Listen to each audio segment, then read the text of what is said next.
Liebe Schwestern und Brüder, ich möchte heute mit einem Erlebnis aus meinem Dienst in der Klinikseelsorge hier in Crailsheim beginnen. Ich besuchte eine Frau im Krankenhaus und ihr Mann war gerade bei ihr.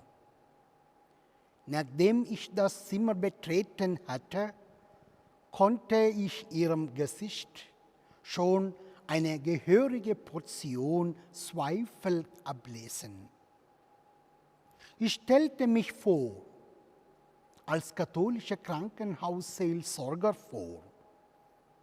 Sie war nicht gerade erbaut davon und sagte mir, ich bin weder katholisch noch evangelisch.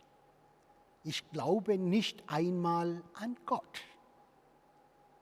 Dann sagte ich ihr, dass ich als Seelsorger, nicht als Taufspender käme.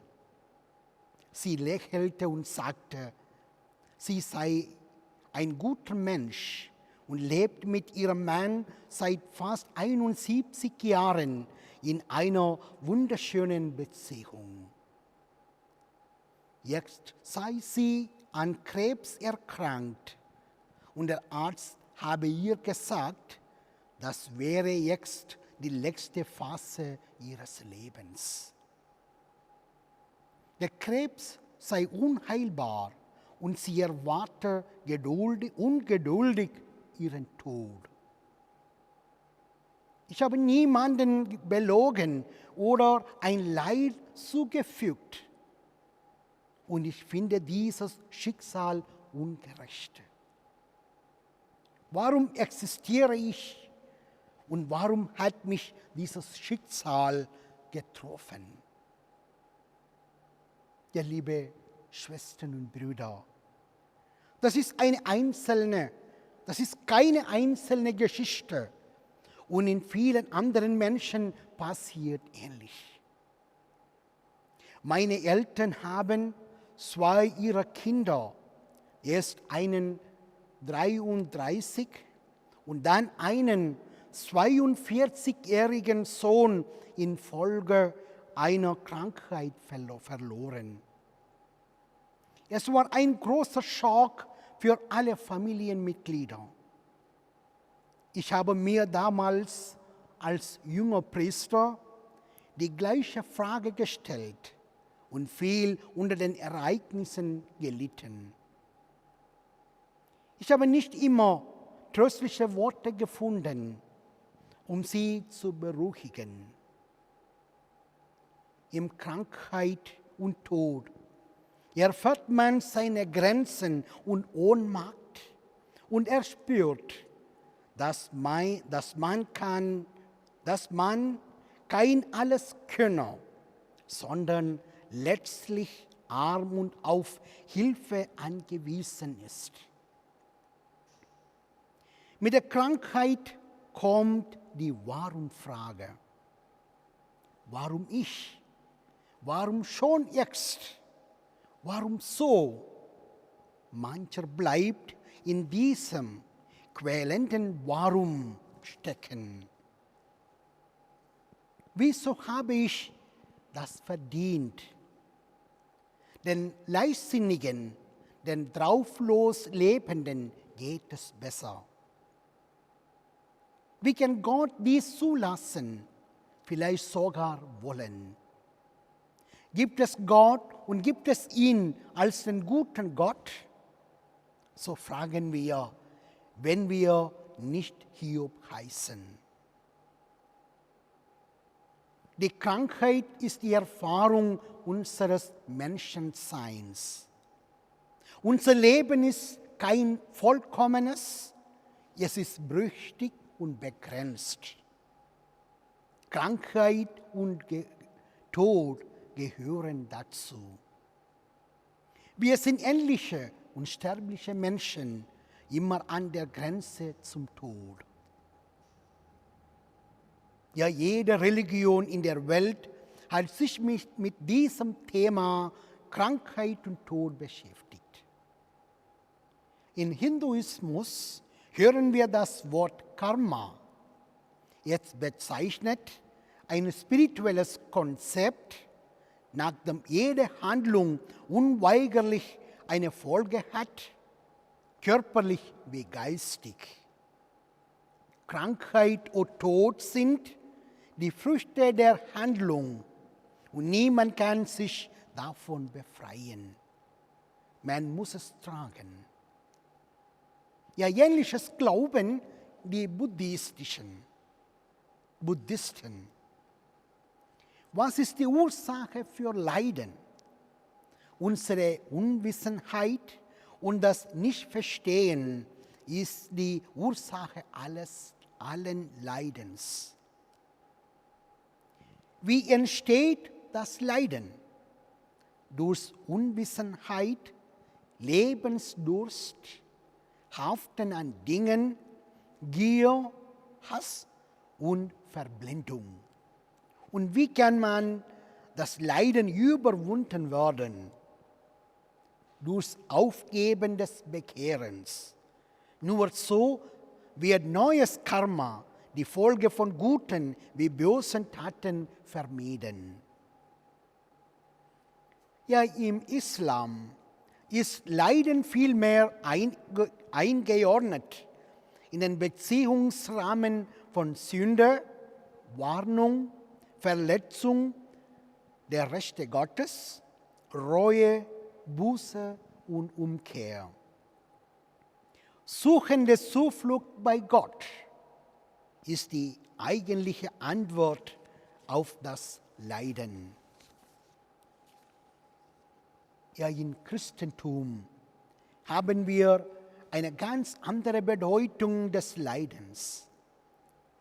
Im Christentum steht das Leiden des Menschen im Zentrum seines Glaubens und gilt als Quelle des Heils. Seinen Sinn erhält es aber erst durch den Tod und die Auferstehung Jesu.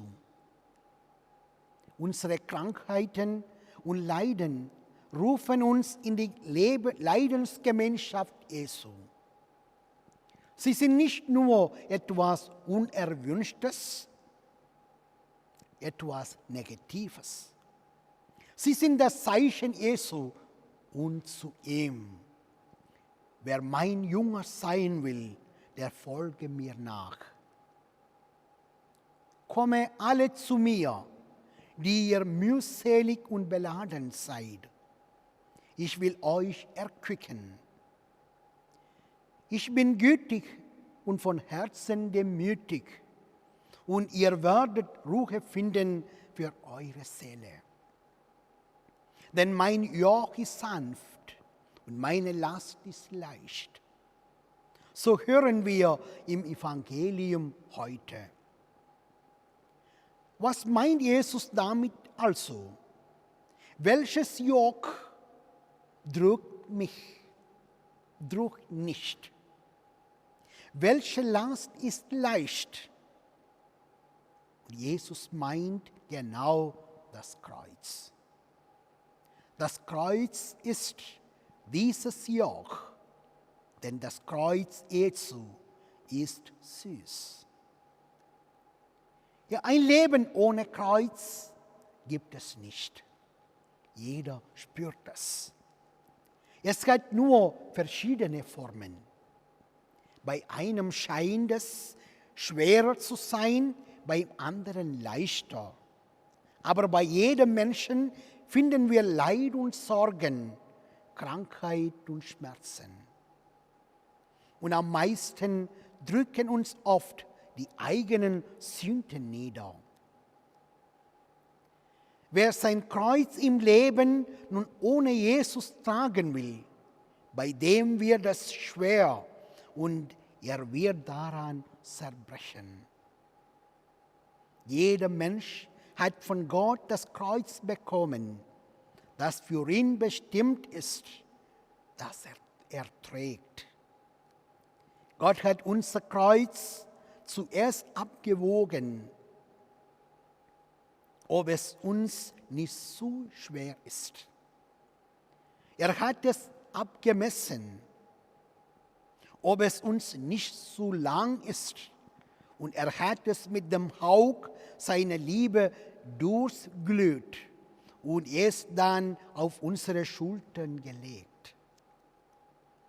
Gott hat nun, was das Schöne ist, seinen Sohn gesandt, um uns das Kreuz voranzutragen.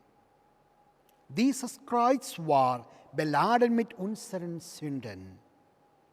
Und er hat uns durch das Kreuz, durch seinen Tod am Kreuz erlöst. Wir können daher alles, was uns belastet, auf dieses Kreuz ablegen. Wenn wir unsere Sünden, unser Leid und alles, was unser Leben schwer macht, auf die Schultern Jesu legen, dann wird unsere Last leicht und das Joch drückt nicht. Bei Jesus finden wir immer Erquickung. Wenn ich in den Kranken die heilige Kommunion bringe, lese ich Ihnen gern das heutige Evangelium vor. Es ist ein tröstlicher Text, eine so freundlich ausgesprochene Einladung. Kommt alle zu mir,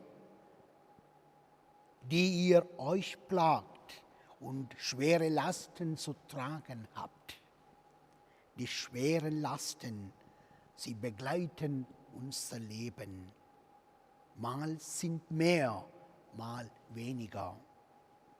So, liebe Schwestern und Brüder, wollen wir vertrauen auf Gott und seinen Sohn.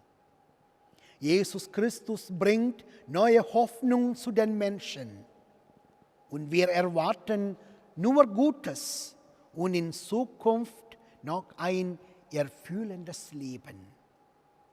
Wir verzweifeln nicht mehr.